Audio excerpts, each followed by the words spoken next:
नमस्कार दोस्तों, स्वागत है आपका चैनल में। दोस्तों, आज की वीडियो में हम आपको श्री हरमंदिर साहिब के पास जो सराय बनी होती है रहने के लिए, वहां के रूम का रिव्यू दिखाएंगे। वीडियो को पूरा जरूर देखिएगा और चैनल को सब्सक्राइब करके सपोर्ट कीजिएगा।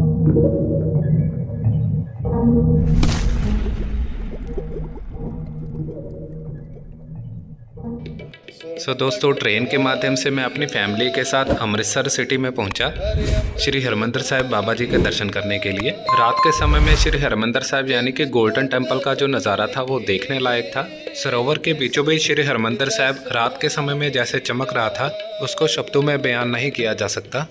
हमने बाबा जी के दर्शन करने के बाद बाहर मार्केट में गए। मार्केट के बिल्कुल पास हमने एक सराय देखी। उस सराय का नाम था श्री गुरु गोबिंद सिंह जी निवास, जिसको NRI निवास भी कहते हैं।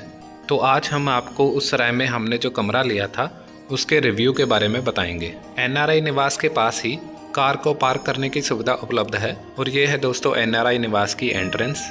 आइए आपको अंदर लेके चलते हैं। देखिए दोस्तों कैसे डेकोरेट किया हुआ है। एंट्रेंस और फ्लोर को कैसे नीट एंड क्लीन रखा गया है। रेंट की बात करें तो यहाँ पर जो रूम का रेंट है वो था 900 रुपये। यहाँ पर आधार कार्ड की कॉपी दी गई, ओरिजिनल आधार कार्ड चेक करवाया गया और 900 रुपये देने के बाद हमें ये रूम मिला। हमें जो रूम मिला था वो 3rd फ्लोर पर मिला था और यहाँ पर लिफ्ट की सुविधा भी उपलब्ध है, जो कि बुजुर्गों और बच्चों के लिए बनाई गई है। दोस्तों, बाबा जी ने आज हमारी जान बचा ली। तो आइए पहले आपको रूम दिखाते हैं और बताते हैं यहाँ पर हुआ क्या था। ये देखिए दोस्तों, रूम काफ़ी देखने में अच्छा लग रहा है। यहाँ पर 2 बेड दिए गए थे हमें 4x6 के, और यहाँ पे AC की सुविधा भी उपलब्ध है, जो कि आप गर्मियों में यूज़ कर सकते हैं। फ़िलहाल AC रूम हमें फिर भी सर्दियों में 900 रुपये का ही मिला। और इस रूम में हमें 4 कंबल मिले थे सिंगल बेड के। फ़ोन की बैटरी हो गई थी कम, तो हमने सोचा चार्जिंग पर लगाया जाए। तो देखा तो यहाँ की जो चार्जिंग सॉकेट तो लगी हुई थी, लेकिन चार्जिंग बिल्कुल नहीं चल रही थी, अंदर सप्लाई नहीं आ रही थी। तो खिड़की के पास भी हमने देखा तो वहाँ पे भी जो सॉकेट काम नहीं कर रही थी। पूरे रूम में सिर्फ एक ही सॉकेट चल रही थी बाथरूम के अंदर। तो उसी बाथरूम में हमने जो है अपना मोबाइल को चार्ज पर लगाया। और ये है दोस्तों यहाँ की खिड़की के बाहर आप देख रहे हैं दीवार है तो बिल्कुल काली है, यानी कि बाहर बिल्कुल अंधेरा है। और खिड़की जो विंडो बनी हुई है उस पर कोई जाली भी नहीं लगी हुई है। आप देख सकते हैं कोई जाली नहीं लगी है इसमें। अगर आप थोड़ी सी हवा या वेंटिलेशन चाहते हैं तो आपको खिड़की खोलनी पड़ेगी, लेकिन खिड़की खोलेंगे तो बाहर से जो है मच्छर आ जाते हैं बहुत ज़्यादा, तो रात को सोने में बहुत प्रॉब्लम हो जाती है। और यहाँ पर आपको पानी की सुविधा बिल्कुल भी नहीं मिलेगी। पानी आपको नीचे से ही अपनी बोतल लेकर जाना होगा, तो वहाँ से आप भर के ला सकते हैं। तो आइए आपको दिखाते हैं यहाँ का जो बाथरूम है। बाथरूम में दे सकते हैं सिंक और शीशा लगा हुआ है। टैप दी गई है जिसमें गर्म और ठंडा पानी दोनों अवेलेबल है। गीज़र लगा हुआ है तो गीज़र चलता है। इसमें वेंटिलेशन के लिए एग्जॉस्ट फैन तो लगाया गया है। बाथरूम में एग्जॉस्ट फैन भी ख़राब था, तो जिसकी वजह से वेंटिलेशन तो बिल्कुल ही ज़ीरो हो गई। और दोस्तों यहाँ पर टॉवल और नहाने के लिए साबुन भी नहीं था, तो वो भी हमें बाहर से अरेंज करना पड़ा। मतलब यहाँ पर आपको यही सुविधा उपलब्ध नहीं होगी। एक बात अच्छी लगी, यहाँ पर गीज़र अवेलेबल था जो चल रहा था।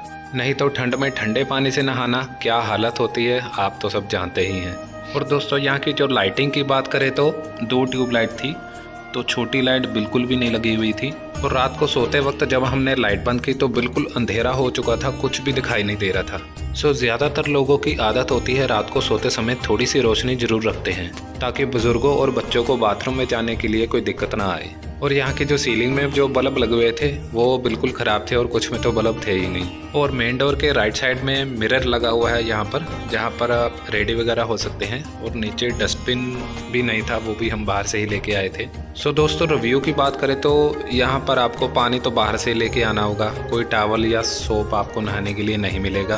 और मोबाइल चार्जिंग के लिए आपको बैटरी बैंक अपने साथ रखना होगा। मुझे तो मजबूरन यहाँ के बाथरूम में अपना फ़ोन जो है वो चार्जिंग पे लगाना पड़ा था। और दोस्तों मार्केट में एक ना सॉकेट लाइट मिलती है, तो जब भी ट्रैवल में जाएं अपने पास रखें, तो उसकी भी आपको ज़रूरत पड़ सकती है।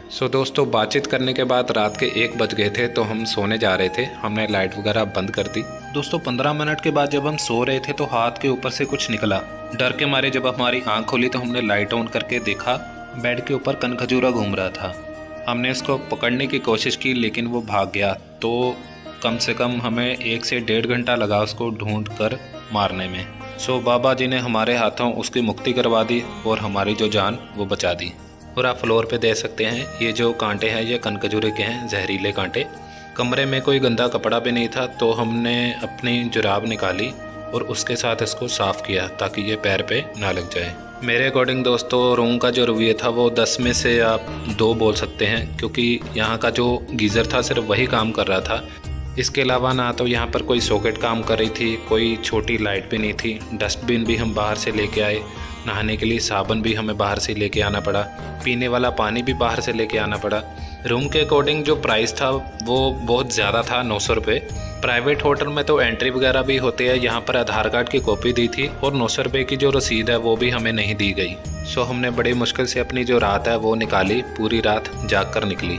सो सुबह उठकर हम फ्रेश हो गए और बाबा जी का शुक्राना करने के लिए, दर्शन करने के लिए श्री हरमंदिर साहिब दोबारा आए।